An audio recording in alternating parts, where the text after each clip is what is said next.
We've seen how we can connect the mistakes of the past that's shown on this board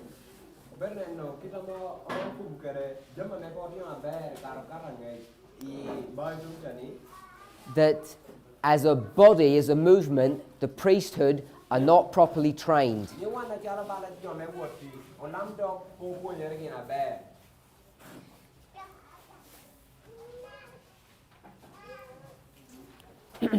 We've seen how we can connect that story with the story that's on this board. There's been an enormous amount of misreading, misunderstanding of inspiration.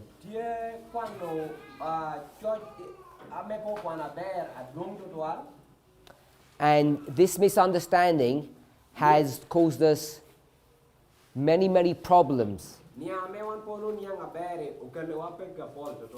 So we've explained how you get from this problem that we have a priesthood that is not prepared, a priesthood that's in disunity,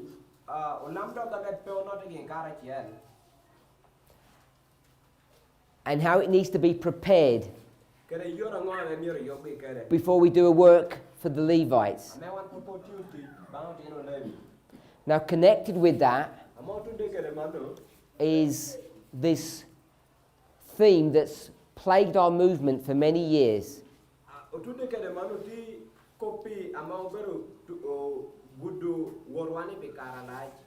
How do we read inspiration?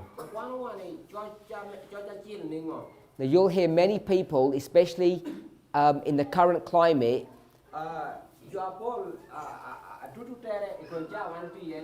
that talk about a plain reading or a thus saith the Lord.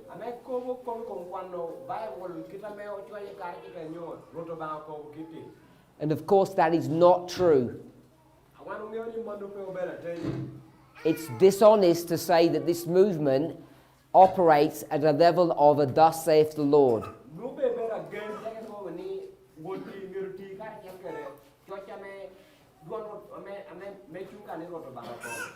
When we want to read the Bible plainly, we will, but when we choose not to, we ignore those portions of Scripture.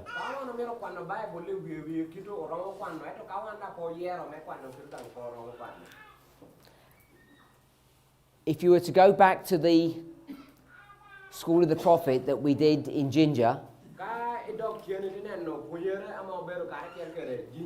we spent a lot of time in those classes discussing Deuteronomy 22 verse 5.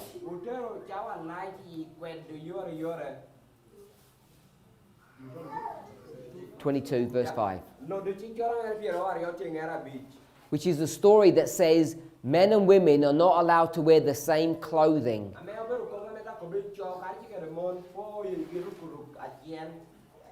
I think it's important for each of us to watch those classes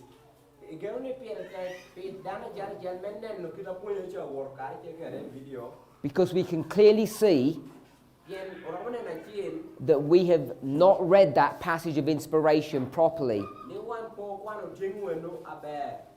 And in fact, a proper understanding of that verse, as it would be applied today, would prove to us that this mistake here is a mistake that's been perpetuated because of Deuteronomy 22 verse 5.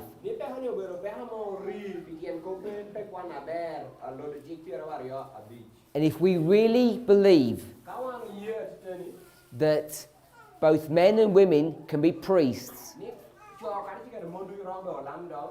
then we're forced to re-examine what that verse is addressing,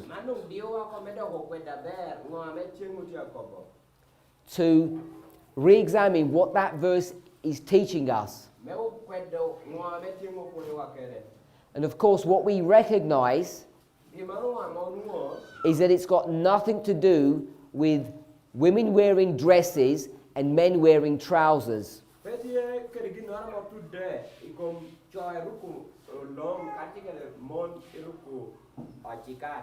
And the reason why we have gravitated to that understanding is through the work of the Spirit of Prophecy. Ellen White makes a specific application for her history.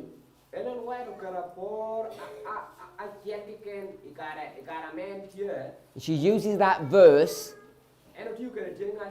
in a very literal and time-specific way.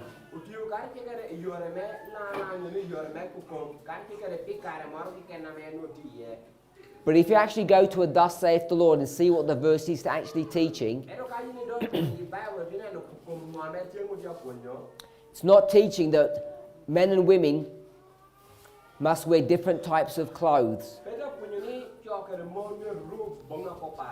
It's teaching something quite different. And every single one of us should understand that. And having the correct understanding of that verse, we would recognize its relevancy for us today.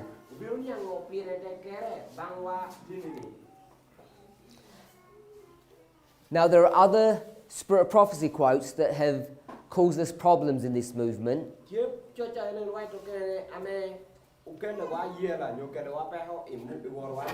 So I've just mentioned Deuteronomy 22. Two other ones that we have are Great Controversy 351 and Testimonies to the Church, Volume 9, page 11.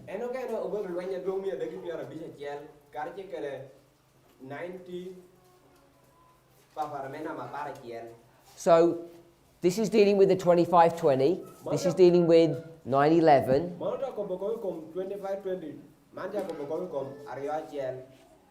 And we've just spoken about dress. And you'd go to 22 verse 5.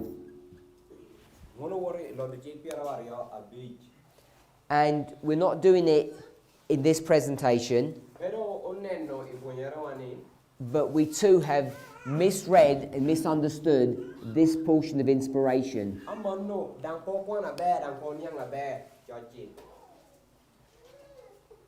These might seem like minor issues, but when people misread inspiration, when they misread, and then they want to strenuously enforce that misunderstanding of inspiration, we need to be really careful.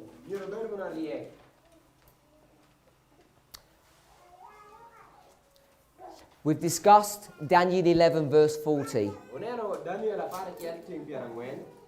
So I want us to turn there. Now we're not going to go through the logic that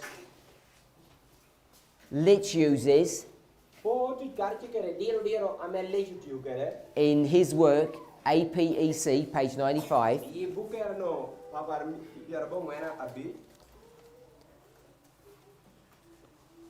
And neither are we going to go to the work of Elder Jeff Pippinger.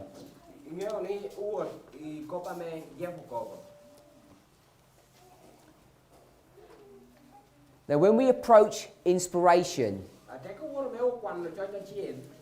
we need to approach it in different ways. And far too often, because of a misunderstanding of contextual reading,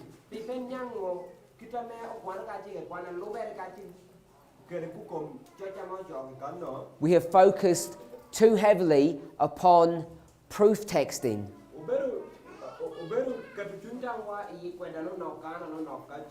And the problem with proof texting, the way most Adventists do that, it exposes you to making mistakes.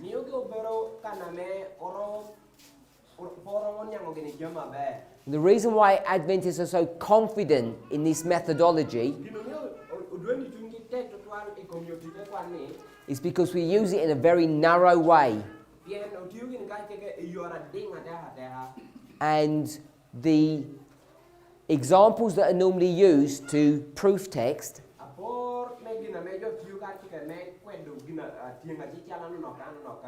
they've been well researched, so there are very few mistakes on them. They've been well researched, so there aren't many mistakes.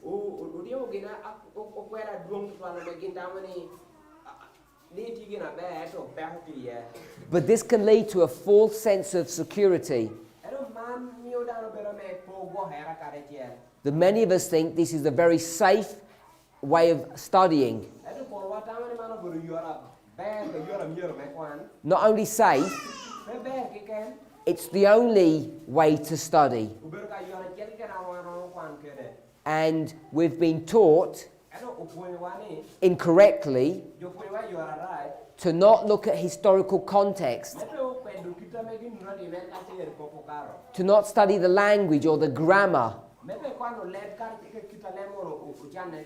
And this is why we've made many, many mistakes. We've not recognized how to read contextually. So we're in Daniel 11 verse 40. I think we're all familiar with the verse. It says, at the time of the end shall the king of the north push against him and at the time of the end shall the king of the south push at him, and the king of the north shall come against him like a whirlwind. So we're not going to translate the verse. Now, the way we have been trained to interpret this verse actually is not in agreement with what the verse itself says.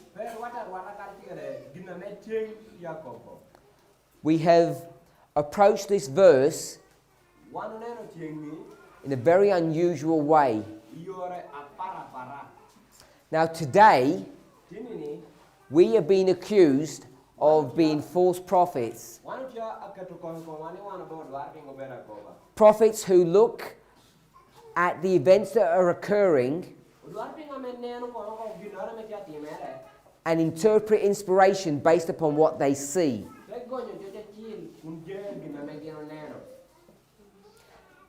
And that is what was done when this movement began to approach this verse.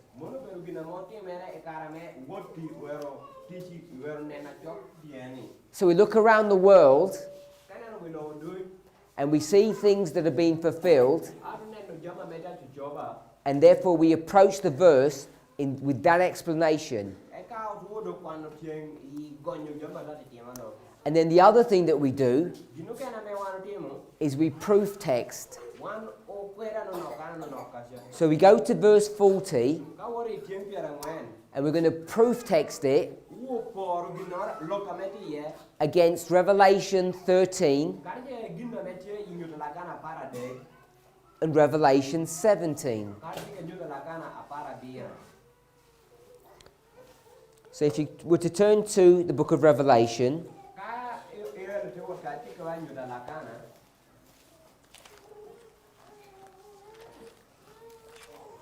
chapter 13,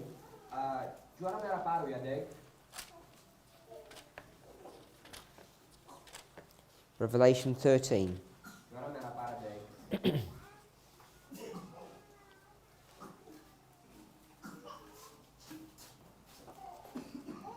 Revelation 13 verse 3.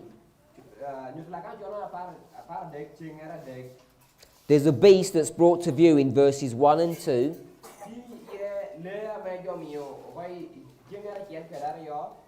The beast has 7 heads. It has horns and crowns. But we're only addressing the subject of the heads. If you go to verse 3, John looks at this beast and says, I saw one of his heads as it were wounded to death, and the deadly wound was healed. So, in this verse, John sees that this beast suffers. One of its heads is killed, and then that wound to that head is healed at some stage afterwards.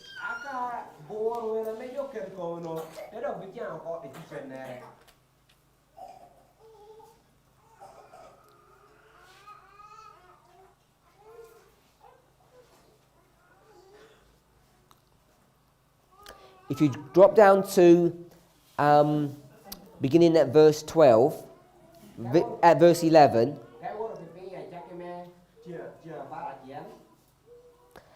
what you begin to see here is the raising up of a new beast. After describing the rise of this beast, in verse 15, he speaks about this beast having the ability to give life.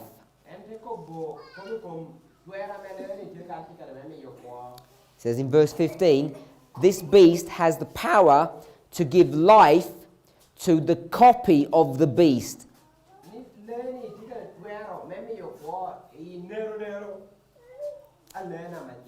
says the image of the beast. So let me paraphrase the story. There's a beast that comes up out of the sea. It has 7 heads. One of the heads is killed. Sometime in the future, that head is brought back to life. Then there's another beast that's brought to view, a beast that comes up from the earth. And that beast has the ability to make a copy of the original beast, that one that came out from the sea. And when it makes the copy, it then has the power to give life to that copy. Now, there are many people who have differing views of all of these verses.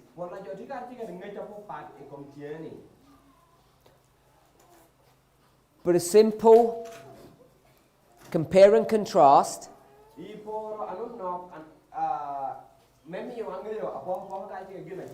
a simple proof texting of these passages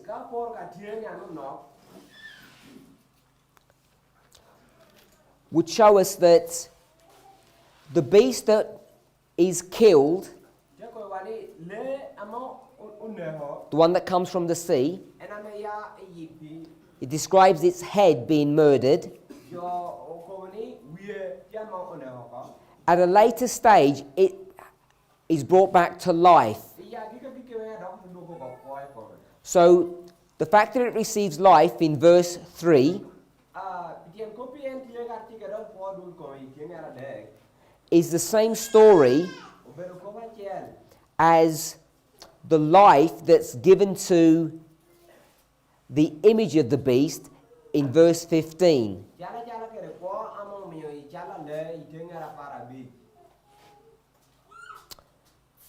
If you read verse 14, speaks about an image to the beast, and it tells you what beast that is. The beast that was killed and did live. Now, if you go to chapter 17, this talks also about a beast. It's the same one. Has 7 heads, 10 horns. And in verse 8, it describes its death and resurrection. The beast that you saw was alive, is dead, and shall resurrect.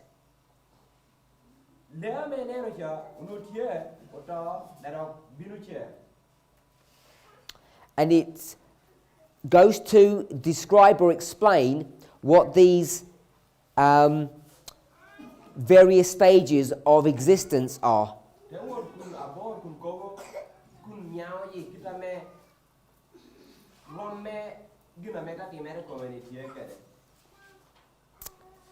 It says in verse 10, there are 7 kings, 7 heads.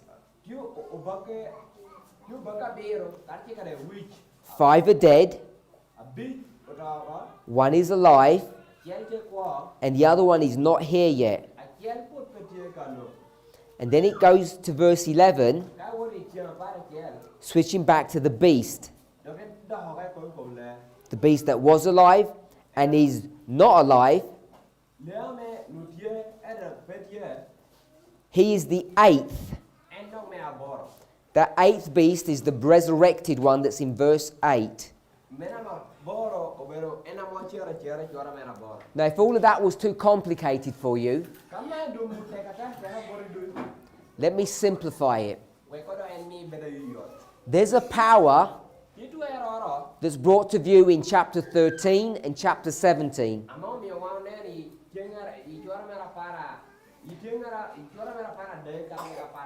And that power is going to be destroyed.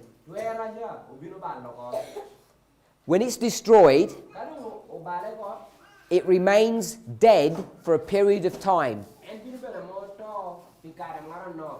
And then at some time later, this power comes back to life. It's resurrected. If you hold that thought, we're in Revelation. If you turn to 1 Corinthians chapter 15. As you're turning there, I want to remind you what I mentioned earlier, that when this deadly wound is healed of that head, when it comes back to life,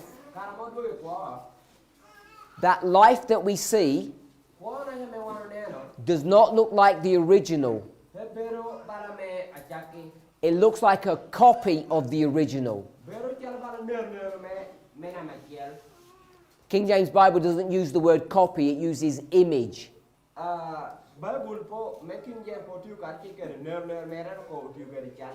So the image of the beast is the resurrected state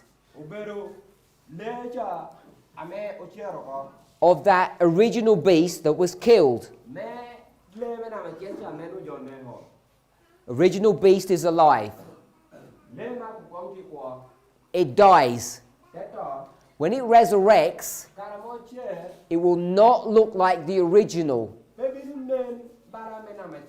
It will look like a copy of the original. Now, both in Revelation 13 and 17, when it talks about the life, death, and resurrection of the beast,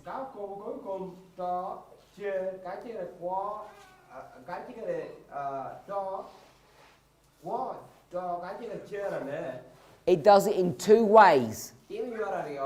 The first is simple. The beast was alive, it dies, and it resurrects. When it resurrects, it will look different. It will be a copy of the original. An image. The second way it describes this same experience is through the destruction of the heads. In chapter 13, it doesn't say the beast died, it says one of the heads was destroyed.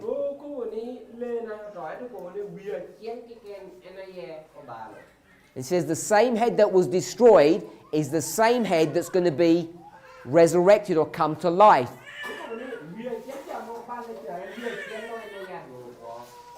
So if we want to understand this symbology, you need to work with a number of concepts all at once. You have to see that there is a head that is killed and that same head is resurrected or comes back to life.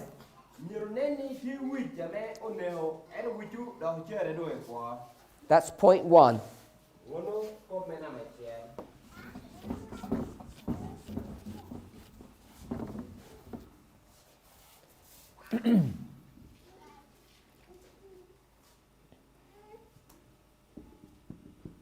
There's a head.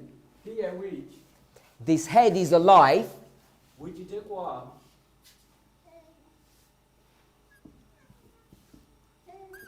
It dies.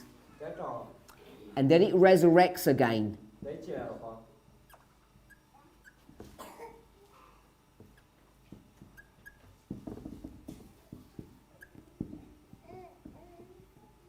It's dead. Sorry, it's alive.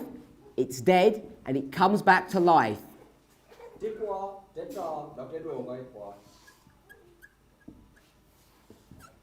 And it's the same head. If you read Revelation 13, that's how it describes it. And then it talks about a beast. The beast is alive. Then the beast dies. And then the beast raises out of the grave. It's alive, it's dead, and it comes back. Now, when it comes back, it says, let's go to Revelation 17.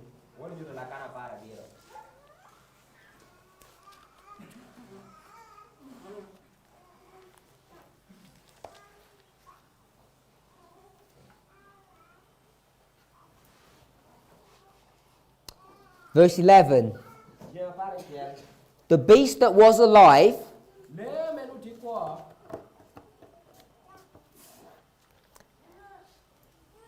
and then died, even this beast is the eighth beast. It just says the eighth. Doesn't say the beast. So, when it says the eighth, the verse itself gives you the context of that number 8. Because it says it's one of the 7. And we know what the 7 are. Verse 9. 7 heads. So you see this head that's resurrected. This is the same as this beast that resurrects. And now it says it's the 8th head. So the way the book describes this experience can seem quite confusing. It says a beast lived, dies, and comes alive again. And then it says there was a head that was alive, the head died, and the head comes back to life.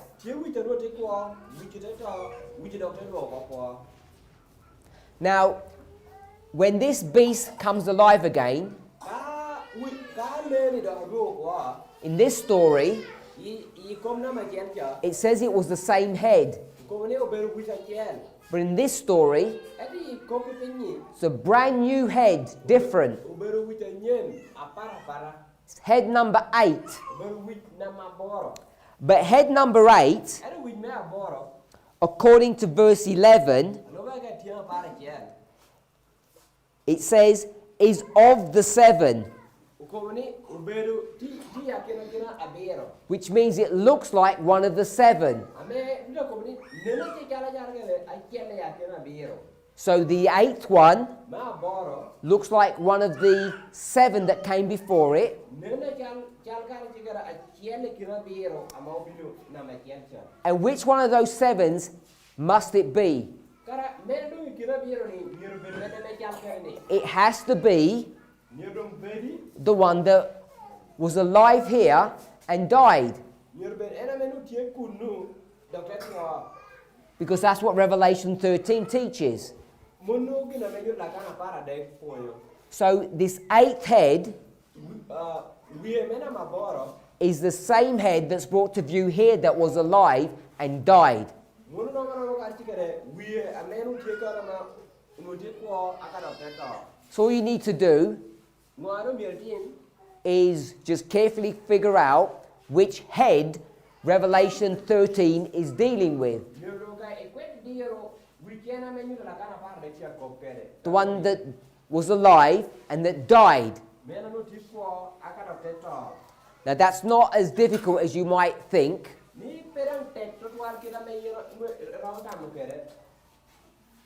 This is head number 5. Head number 5 was alive once. It died and it will resurrect. Unlike the other heads. Doesn't mention anything about the other heads resurrecting. It does speak about them dying because they're fallen, it says in chapter 17.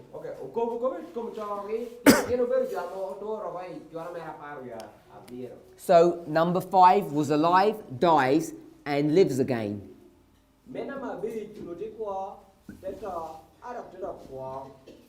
So this is number 5. But in Revelation 17, it's not number 5, it's number 8.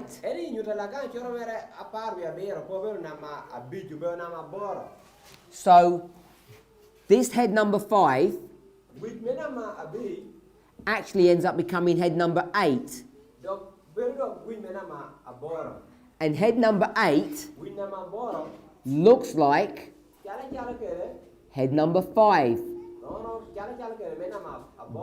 But it's not the same. Go to 1 Corinthians chapter 15.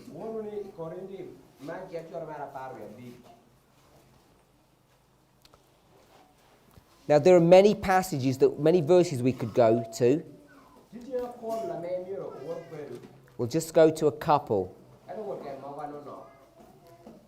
1 Corinthians 15 verse 42. Talking about this head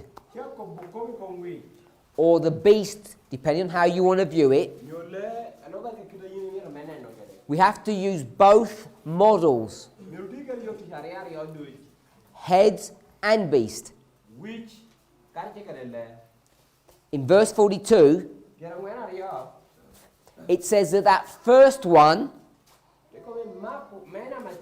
was corrupt, and when it comes to life again, it's incorrupt. Head number 5 was corrupt. Number 8 is incorrupt. Verse 43. This head had a problem. What was its problem? Verse 43. It was weak. But this head will have power, it will be strong. So you can see it's the same head. 5 and 5. But when it resurrects, it looks different. So the Bible gives it a new number. Number 8. Now it looks like number 5, but there are differences. This one was corrupt, not corrupt. That means defective. Had defects. Defects, no defects. Weak, powerful. 44. This was literal, natural. This is spiritual.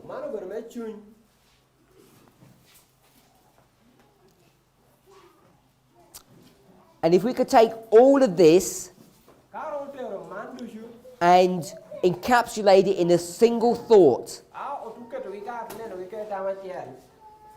This was plain, and this is glorious. This is going to be a glorious manifestation of the power of Satan compared to what this was.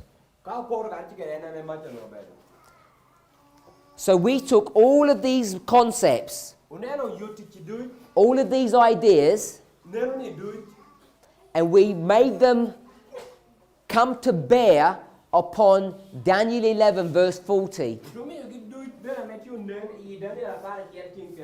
Because we wanted to read it in a certain way.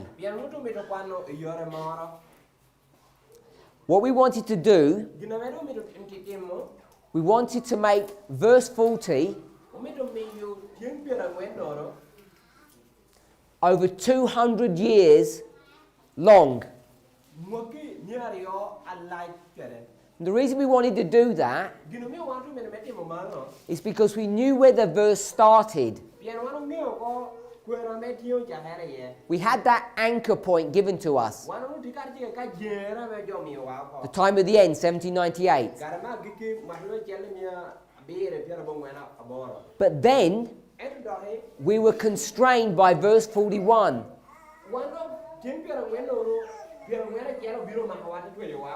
We saw that verse 41 was what we understood to be the Sunday law. And that's in the future. So we got that verse and made it over 200 years long. And then what we did, we took all of these models that we've got from Book of Revelation, 1 Corinthians 15,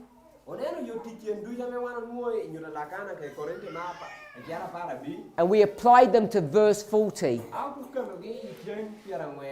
And what we said was, this is a story about the king of the north and the king of the south. It's a continuation of a struggle that's gone on from the beginning of the chapter.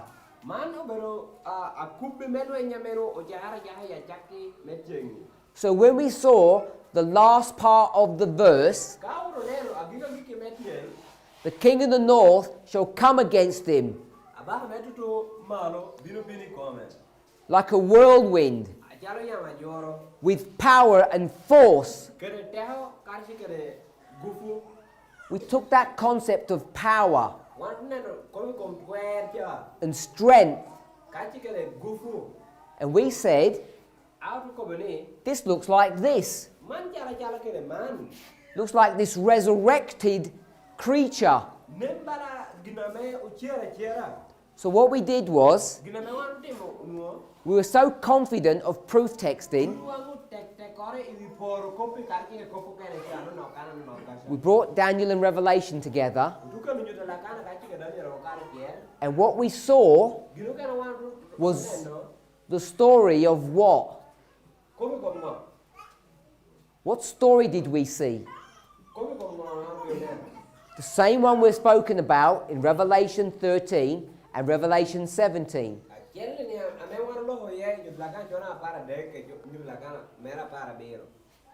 So when you come to verse 40, this is the story of what head?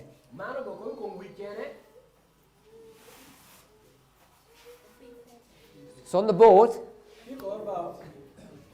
How many heads? 2 heads. First one is number 5. The second one is number. So that's what we did with verse 40. We said this is a repeat and enlarge of Revelation 13 and Revelation 17. The beast, its head, receives a deadly wound. Where do you see that? And at the time of the end, shall the king of the south do what? Deliver a deadly wound to the 5th head. It remains dead for a while. And then the beast resurrects and then begins to wreak havoc upon the king of the south.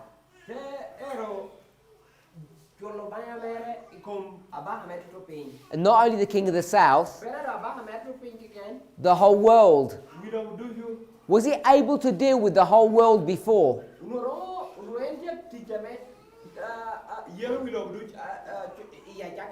When it was number 5? No. Why? According to 1 Corinthians 15, it was too weak.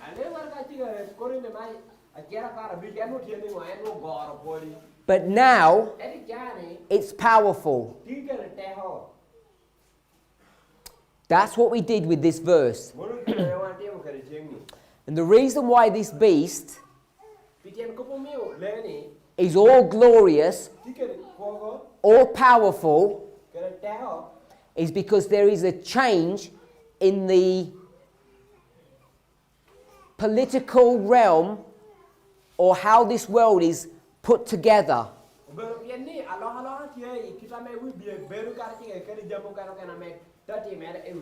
What made this beast, this head, number 5, so weak?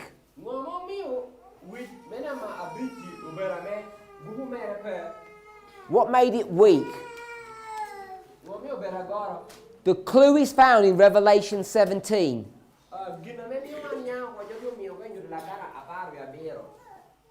We could go to a number of verses.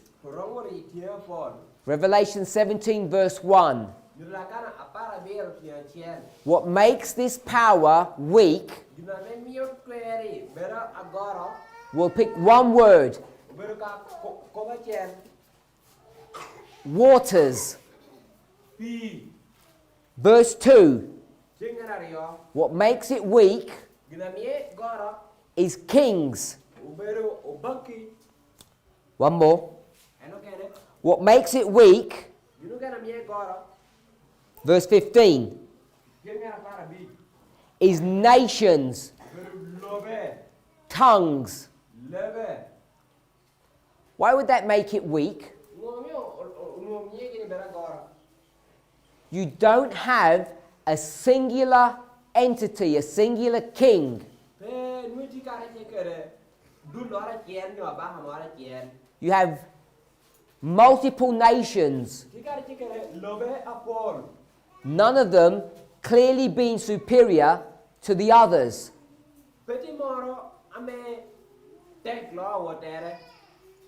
But things will change here. What will make it so powerful now? It will have a king. No longer kings. And this singular king will achieve what others have tried to do before him. Just like Nebuchadnezzar tried to do. Pero bara kita me gina me Nebuchadnezzar obinu tayo metim. In fact, what all of these empires have tried to do is crush all opposition. Atiteni gina me loyo de bitia temo. Ye me gwinu ko me telemo beda pekere la chokele. I'm hoping you can see Tigere gani wanu romanen no. that the model that we developed for verse 40 Ni yo ticha me wando obinu kare chikere tik pera ngwen. is it a good model or a bad model? Pero yo ticha ber ya yo ticha ber. Why are we so nervous? This is the foundational verse. Ngono yo ta luara kumana go tinga chana yo ngeo. Spent 20 minutes explaining how we viewed that verse. Pero da kia pierio meko bo kita no ne mun ka chikere tieni. That was a glorious manifestation of God's power Man uno bero kogo teha me koga aroto ba. to bring so much truth, so much light to bear on one verse Mekalo atena por kere lera por yitian tien. and to explain it in such a profound and beautiful way. Aka tebera mo uko biye do tu yabu yora chil a moya da do kiti. Now the problem, Perdon. like all of these men that we've spoken about, Jalbara yo ya duta me wan lohi kom itia. they still had cherished sins.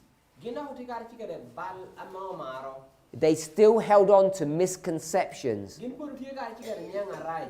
and that's what we did. En moda kita wan chikere.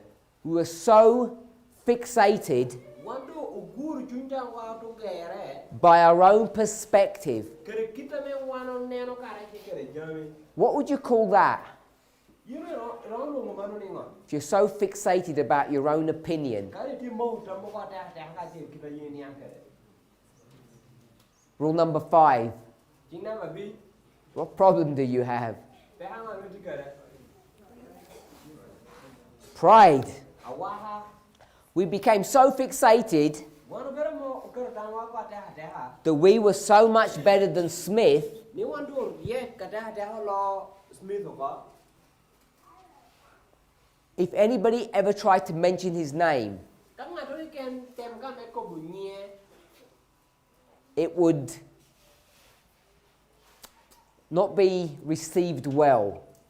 Jope jolo ngadono abe. And that's a polite way of saying how we would treat him. Mono bero yore me molo me ko bukita me wano tero kare chekere.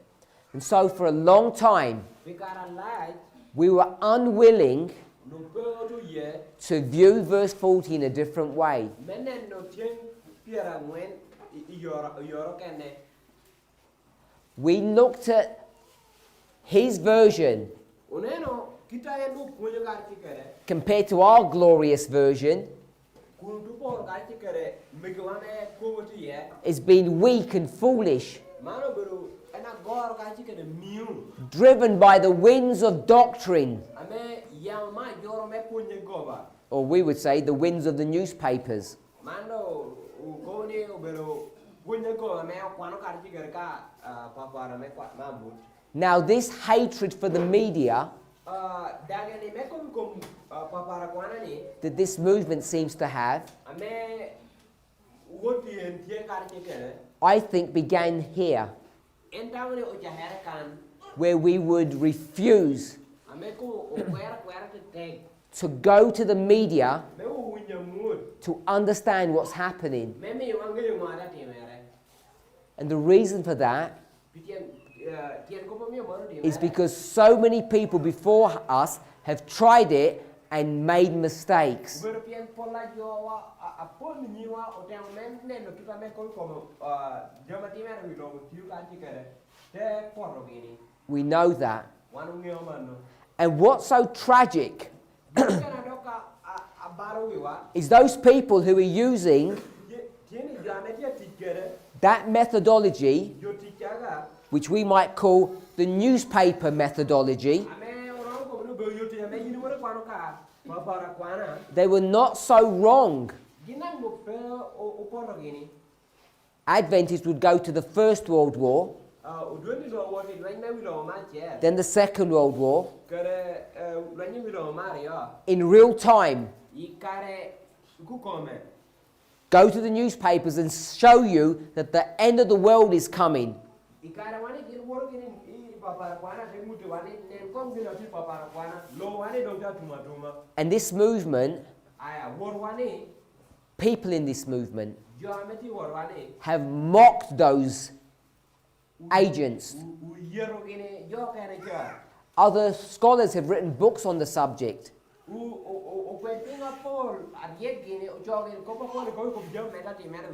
Showing you how silly these people were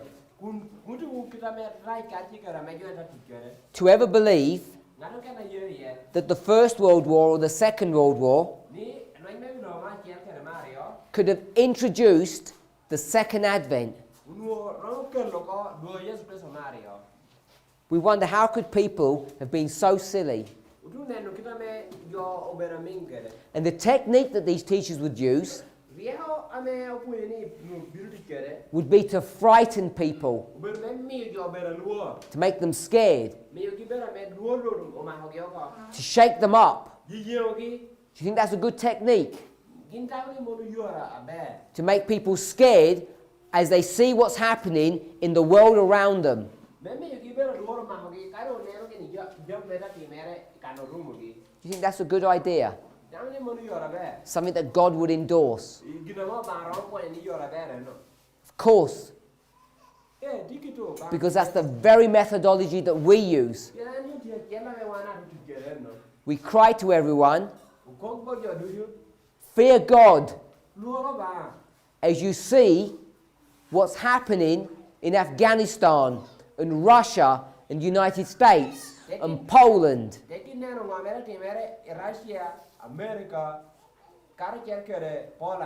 That's exactly what we did. It's the same thing that the teachers who came before us tried to do. And the mistake that they made is that they were looking at shadows. Those wars that would build up and lead us to where we are today,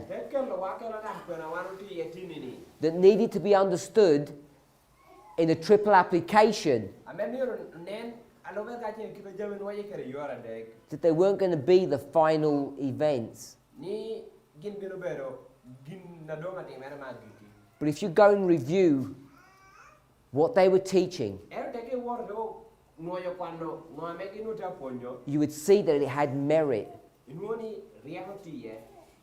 So we developed a hatred of the media, and we would focus on methodology. The only problem is we became so conceited, I'll say conceited in the English, but I'll just translate it as prideful. We became so self-confident that we were right, that we were unwilling to examine Smith's proposition. Even though we have abundant spirit of prophecy information to show that we should have examined what he was teaching.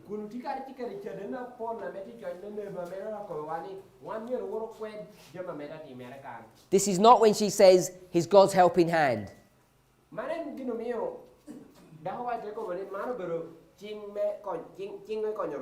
No, it's not that. It's where she says emphatically that it was God's will that Christ would return soon after 1844.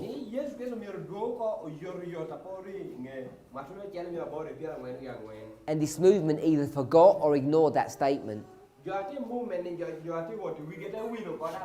pero de tamo ngene ko de ko pa beru kitu as soon as you take that understanding seriously, te ki nenno miano karchi kere kwera duong then you begin to have problems. yiner beru kere ta ko Then you begin to see some weaknesses in our understanding of verse 40. erne no gor ngor ko kita wa no yang fel jing tera ngwen Because in the verse, yene yitien it speaks nothing about two time of the ends. pien po ko gidong kana wa kare ma gikare yo Ellen White speaks nothing of that. ene no na po ko gidong ye She repeatedly tells us that we're living in the time of the end. en te be mo kun ko wa ko ne wan do to o ko yi kare ma giki Then we discover wan no ni an ko ni it's not Smith, it's Litch. po beru ra smith beru late And once we get to that stage, karo tulu kunu then we need to take this interpretation seriously. Nyero nen kita mau gol karchi ke gime jara bala gima pirete. If Christ had come back in the history of the Millerites, Ka puesto mionu duogo e kara wila miragi. there would not have been two time of the ends. There could not have been. Unuo kara ma gikipa berara yo, un kara ma gikipa berara yo kara chiel. So the way the verse is written with one time of the end Kita mau cho karchi ke tiengu karchi ke kara ma gika chiel ke ken. has to be the correct way. It has to be the original intent of that verse. Nyero bed ena metia bere dara nyero bed di chunta ma menuti tiengu eni yenu kara ma gika chiel ke ken. When that generation failed, Kado rule no yo oporo. God could allow his people to re-examine the verse and see it in a completely different way. Too many of us are not willing to accept the fact that we can read this verse in two different ways, fundamentally different. One is a line of progression for one generation, and the other one is a repeat and enlarge for two generations, the first and the fourth. We became so fixated by our own way of doing things,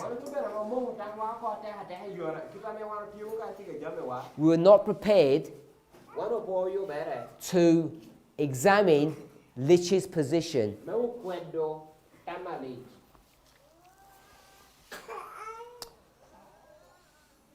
What we then did, after misreading this passage, we then went to other portions of inspiration.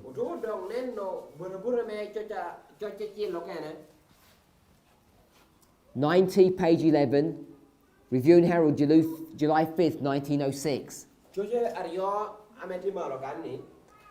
And soon after the attacks on New York, what kind of prophets did we become?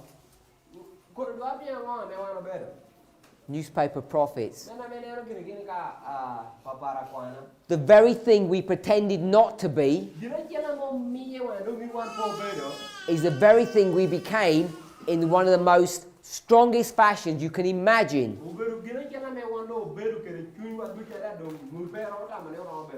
You read something in script, in inspiration, and then you look at the newspapers, you say they look the same, therefore it must be a fulfillment. And it all is built upon assumptions, and it's all built upon looking at the media. We do so many strange things. Ellen White has a dream or a vision in New York. She says buildings fell. So we assume that they're buildings that were in New York. Think about how weak that argument is. Kenapa kita gor kasih kari? Kami kita dong gor kari kari. If we were to use the same methodology and apply that to the work of John the Revelator,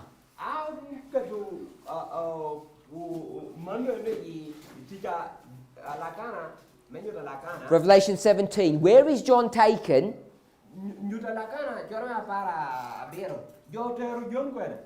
He's taken to the wilderness. What area is the wilderness?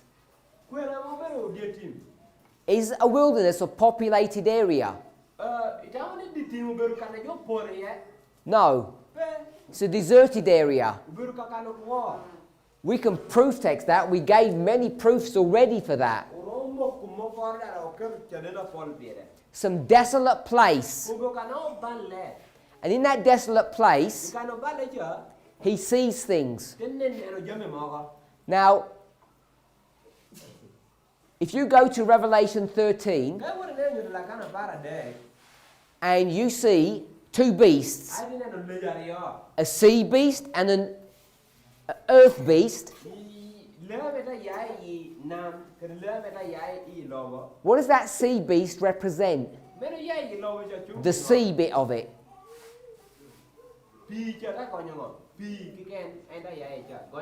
Lots of people all crowded together.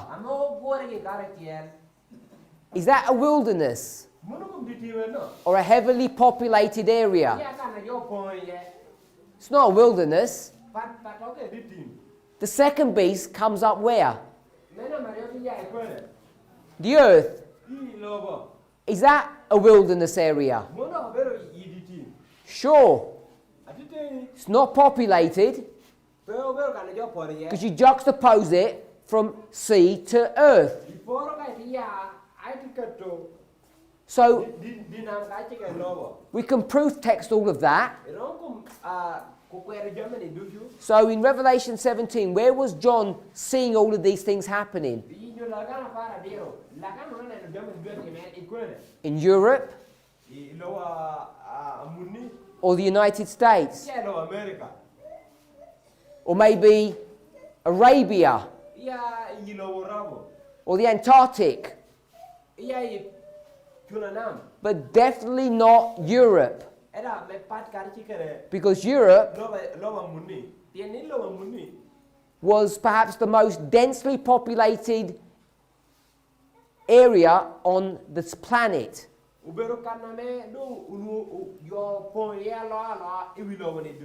it definitely could not be a wilderness area. So what do?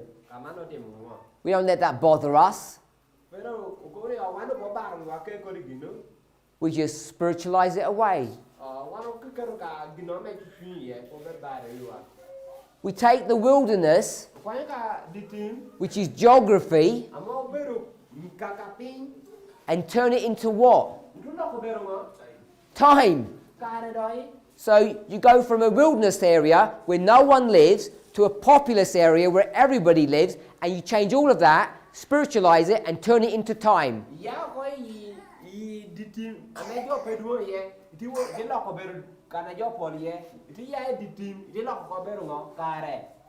And then we take this statement, and it says New York. Then we saw some buildings come in New York. So we just say New York, New York. Tell me what methodology that is. Because it's completely different to John. And you can go to other prophets and demonstrate the same thing. The methodology that we used to develop this reasoning has no resemblance to the methodology that we see used in inspiration. When you see the visions of the prophets, they don't work like this one does. So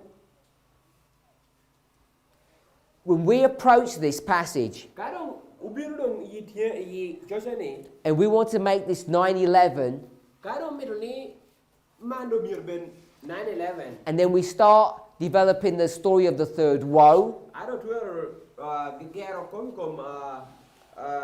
chana don ma de. the restraint of Islam, Cái ma kom ma ko chilam. you can begin to see Yer dong nen no. that it's not using sound methodology. Ner no ko ni lu pro ber tikali yo tikabe. We place events Wan ukero jami in strange places. ikare ekaname peo po rependi. We end up getting forced to combine the first and second angel's messages. O miwa rinde ko atu kubuko marika ma chen ken mario kare chen. If you take Lich's understanding Ka itero niale and you apply some proper methodology, ai teacher yo teacher be. things begin to fall into place really nicely. Jawer pora pora ka kare yora chil amin. And what is so interesting Gina dong miti ye. is that the very passage, Tieni en tia chen verse 40, chen pe ngwen. that we said brings us to 9/11, Ame wano ko ni kalawa I aria chen. actually brings us Ya teni kalawa to, I had it here, I've rubbed it off, wayo kai kalu. actually brings us to 2020 here. Do kalawa I 20 Pierre. Now, I want to make sure we all understand what I'm saying. Omiduni wan do you mirun yang maeda kobo. I'm not saying God has not led this movement. En peda kobo ni obaye potelo movement. He did. En yo telo. I'm not saying En peda kobo ni that 9/11 is a false prophecy. ni 9/11 oberu lebi me goba. It isn't. Po bero. What I am saying Ginaidia kobo. is that the way we approach 9/11 is not sound methodology. Ni yo tija wan tiu kare meni yo anyango 9/11 po bero yo tija tag. It's weak, frail, and frankly wrong. Uberu yo tija goro akonye pe akupe ye adaro ya pera ro tia ti. This is like if you set children Mara wana kare ka inkaro tino. to repair a car, Tiba begini yo gino otoha ka. they would just make a mess of it. Sorry. They would make a mess. Gina kelo ka pe hoke ken. They wouldn't be able to do it properly. Pe no ramo gini tima yora be. That's what we're like. Munu kita wana tikere. We've gone to these passages, Wori i Joshua ni. claim that they're 9/11 passages, and then they're not, Duko bodong tek ni man kom da ko bokom kom 9/11 kunang petia ko bo. because we're like little children who don't understand how to read properly. Yang wang ti cara baru tina me pengu kira me kwan na ber kare kien. We should all be willing to see and accept that criticism. Wan miro o ye atu nyango atu jor la achai ni ki bala mo dino ni. Future for America are unwilling to see that. Jo me fitu for America gin peta ye jollo pe ha me gino o dimo ni. You go to page 12 to 14, Kai wor ye jora mera apar yona ya apar ngwen. and you'll see it's not 9/11, it's the close of probation. Inero ni po bero arya kiel eto bochega do golo meki. It's the last crisis. Bero peho magiki. The last crisis is going to happen, Peho magiki diruti mere. and then God will rise up and punish the inhabitants of the earth. Aka ba biya ke mi yo pori kom nyale melo. It's the final punishment Obero pori magiki. that occurs here at the end, Ame timere kan ya giki. not 9/11. Pe ya arya kiel. And what's so funny, so ironic, Ginu kan doka me right. that we had developed a logic of 9/11 Wano gero kopa me wano kobo ikom 9/11. using wrong methodology, Keri yuti kame petia be. whereas a true methodology Kun yuti kame tia be. would bring you to the close of probation. Kelo wa I chegar do golo meki. And then Eka dohi. you go to verse 40, And if you take the first angel's perspective of what the verse teaches, it will too bring you to the close of probation. The same section, section 1, the coming of the king.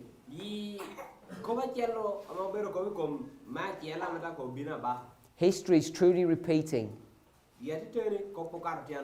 because now they want to take this passage and they want to make it July 18, 2020.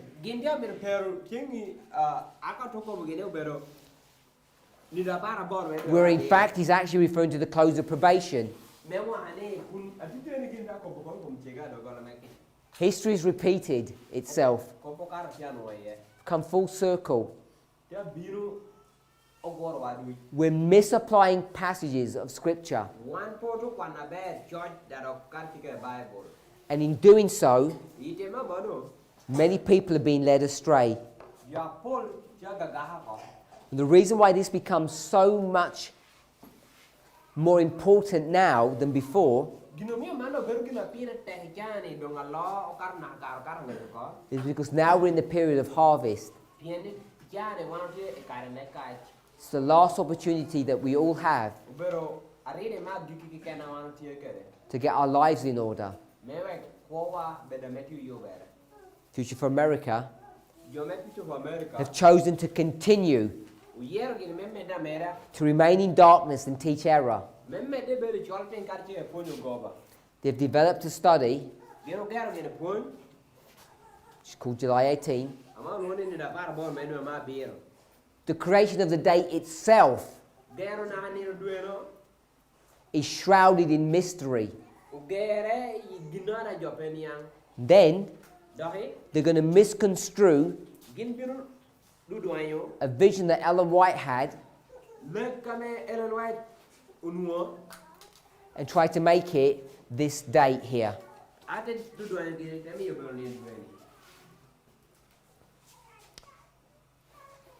A few years ago, in closing, I want to tell a story. A few years ago, there were some excitable Adventists. They were, do you know the word savvy? They were media savvy. Sorry? Media. They understood social media. They understood about the internet, computers.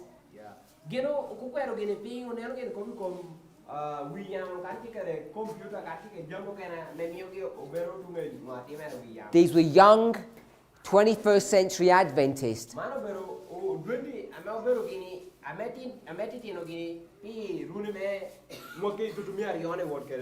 And they had a generous sprinkling of rebelliousness in their hearts and minds.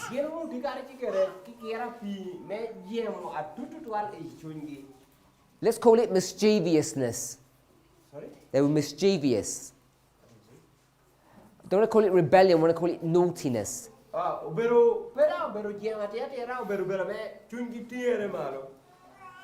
So, some of these people had access to Ellen White's writings. The writings that you and I don't have access to. They're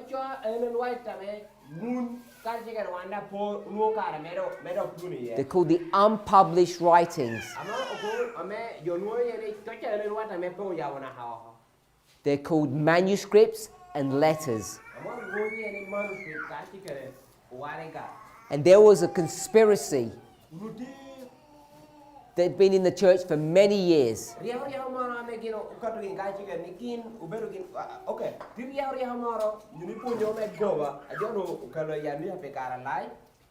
There is some secret information in the unpublished writings that we need to know about. And because the church is not releasing those documents, we're missing vital information, vital truth. Wano to ke atene mo ape dikte kata ha. And unless we get that truth, we're going to be in trouble. Gomani ko ni kawano potu ya tere cha. Wano beru ka kere pa ho ke. So what these troublesome youth did, Kita me jona me kalu luor ni tati karje kare. they stole the data files Gero woro kwalo gini kaka gwa ku jami cha meno jo go jami ni ye. and they published a portion of the unreleased material. Ginde wo yando gero ko ho papara ni bura mere dul jo karo ko. And it was headline news in Adventism. Jo ti jo na yi ko te ta yi yo duenda pelare. Shock horror. Te mielo kom jo te kalo luoro. We've stolen something from the conference. The words of our prophet. She was our prophet, not theirs. We should have access to all of her writings. And people were confident they'd find something. Things got bad, and the conference structure were forced, maybe you might call it blackmailed,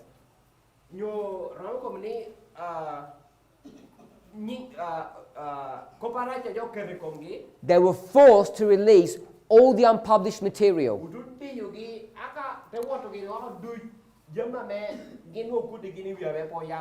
They first put it in the form of a book,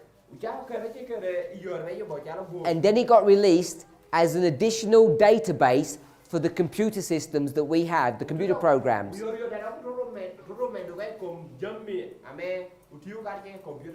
And it was put onto the online versions, and all your phones have the unpublished writings.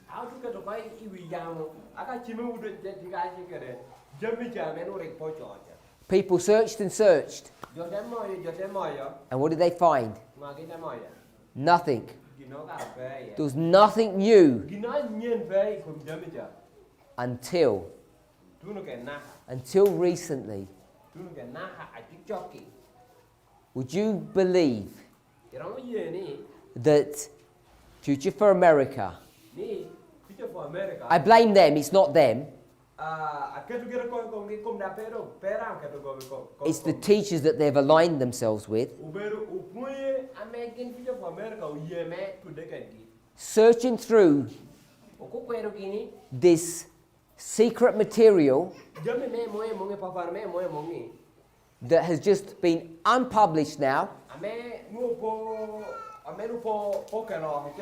and they found something. They found something that's not in the published works. And guess what it is? July 18, 2020. Ellen White didn't see fit to afford us the rights of understanding this for ourselves.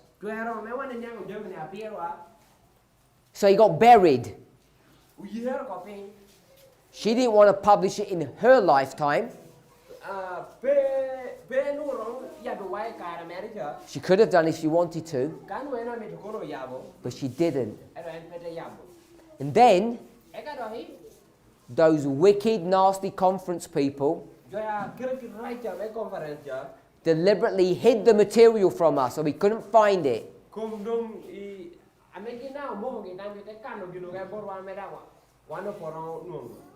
But they couldn't prevent the truth from coming out. And through God's providence and clever studying, they found the secret passage. And they had all this light about July 18 and the destruction by a nuclear attack of the city of Nashville. Now, isn't that exciting? It would be if it was based upon any kind of reason.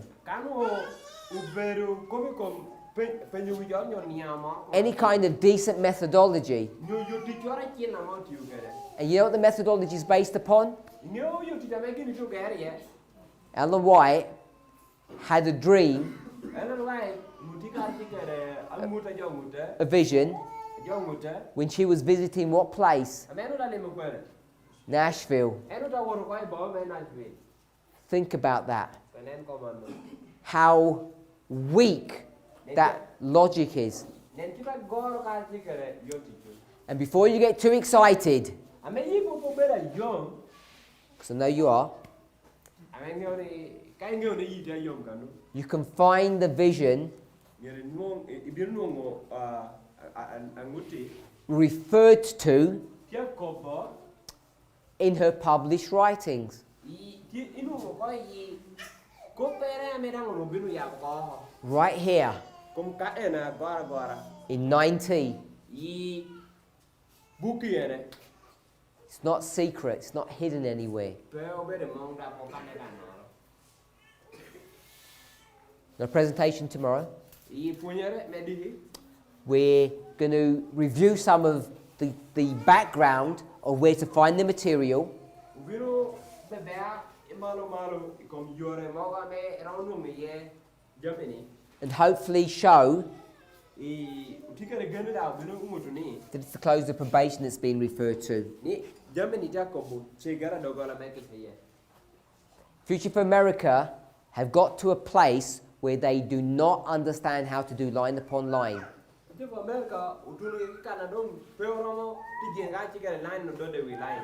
They're confused about fractals. We guru duya kai kom They're yutige fractal. confused about scalability. Gen tiame we guru duya kai kom mweru geometry do gati kino. It is not safe to follow their methodology. Pero tia ber me yini lo yoti. It really is not. Pe tia kita twal pe tia ber. I want to encourage each and every one of us Amero me yo tek tuni ko man duju. to really study carefully, Mewe ho kwan unu kwan ka chigere ria ho. to see how these truths are being laid out Mewe ho nen kita me atere ni uketekere. so that we might know Mewe ho ngire. the difference between the true and the false. Iya, mewe ho ngire ko apo ya kiro training ka chigere ko. Let's pray. Our Heavenly Father, we thank you for all the truth, the additional light that we have received from the unpublished materials.